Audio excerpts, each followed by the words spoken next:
and so a whole new aspect of public health came into play. And one of those, and I always teach this when we're talking to housekeeping.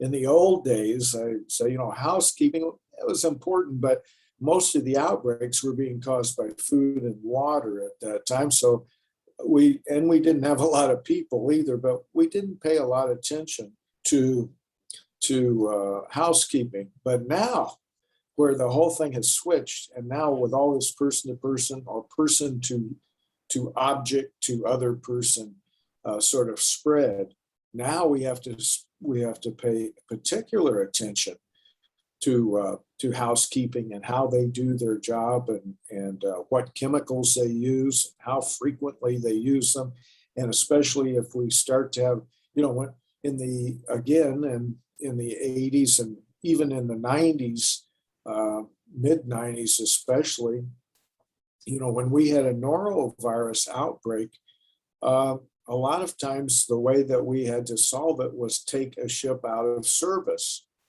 And the ship might have to stay out of service several days while they did intensive cleaning of everything. Well, different companies, and I know Princess, for one, developed a tiered approach to norovirus.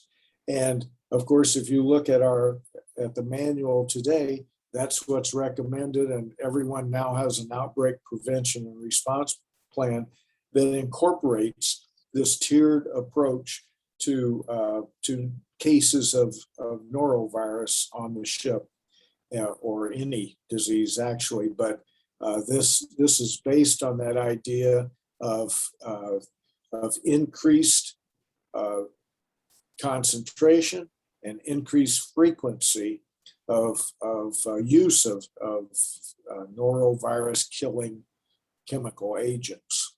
And so that was another huge, sort of evolutionary change in the program. It's a